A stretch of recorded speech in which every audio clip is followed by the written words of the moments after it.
দক্ষিণ আগরতলা বিজেপি শিমুরচা মন্ডল কমিটিতে Tripura Ayush mission employees এসোসিয়েশনनि লোয়া जुंबाय काशा गथर साखामते हजक पान्दा खालायजाखा रिसिपारा जेबि रिंनग मानजाखा एससी तांगभिकनि मन्त्री भगवान दास शिमुरचानि काजको तुतन दास बिजेपिनि तांफांग्रा किशोर बर्मन दक्षिण আগরতলা मन्डल कमिटिनि काजको हिरालाल देबनाथ खबै खुबुनि आदं र राजे मुसिंगति डॉक्टर बी आर आम्बेडकरनि मांगप्रिबो खुमिबै बरम याफामनि बिसिंति पान्दा चेंगिरिका मन्त्री भगवान दास पान्दाखौ साना थाखै एससी बसंनि मन्त्री भगवान दास साका एससी बसंनि लोकरक उकुलक ओनसोल जायगाया आबो लाइथानै 25 बिसिनि याक्सि हाफंनि जरावसि अमहाके उकुलगो ओनसोलनि तनि जागो हिनै पक्षाका फियाबा दाबुनि हास्ते हाबां एससी बसंनि लोकरनि बगै जुदा जुदा हामग्रानि सामं खालायनांगौ हिनै पक्षाका आसामनि पान्दाखौ आमसेनि लोकरनि बिसिंगो मागना बिथि बारायदबो बागिरि जाखा ते साखामबो नायरि जाखा আপনারা জানেন সবাই যে গতকাল বিশ্ব স্বাস্থ্য দিবস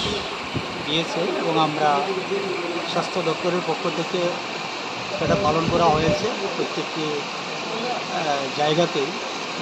তো আজকে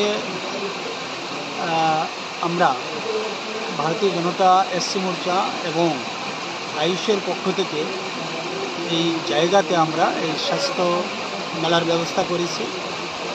আজকে স্বাস্থ্য মেলার খুব জরুরি হয়ে পড়েছে।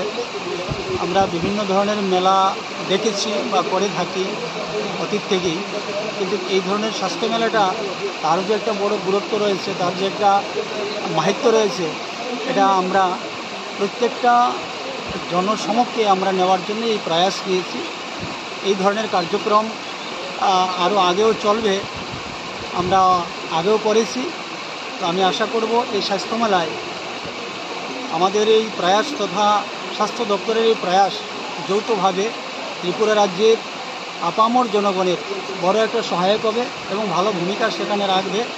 কারণ আমরা স্বাস্থ্য মানুষের মূল সম্পদ, স্বাস্থ্য যদি ঠিক থাকে সব কিছুই ঠিক থাকবে।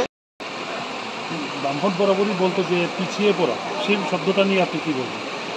অ্যাকচুয়ালি আমরাও শুনেছি এটা, যে যারা তফসিলি জাতিভুক্ত এবং বিশেষ করে আমাদের রাজ্যের যারা জনজাতি রয়েছে, এই দুটি সমাজকেই বারবার পিছিয়ে পড়া বলেছে। হ্যাঁ, আমরা মানলাম সেটা পিছিয়ে পড়া, কিন্তু সেই পিছিয়ে পড়ার জন্যে এই রাজ্যে একটানা 25 বছরের যে সরকার ছিল, এই পিছিয়ে পড়ার সমাজের জন্য কি করেছে, কি ভূমিকা রেখেছে, এটা আমাকে বলতে হবে না, আপনারা রাজ্যবাসী সবাই সেটা জানেন।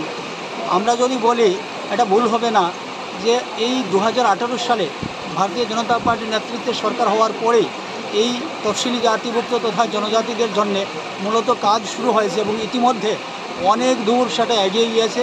বিভিন্ন ধরনের পরিকল্পনা হাতে নেওয়া হয়েছে এবং অনেকগুলো স্কিম চলছে, স্কিমগুলোকে বন্ধ করে রেখে দিয়েছিল। যে স্কিমগুলো তফসিলি জাতিভুক্তর ছাত্র এবং যারাই রয়েছেন তারা উপকৃত হওয়ার কথা ছিল, সম্পূর্ণভাবে এই এসসি জাতিগোষ্ঠীকে তাদের বঞ্চিত রেখে সেই ফান্ড নিয়ে তারা নোংরা রাজনীতি খেলেছে।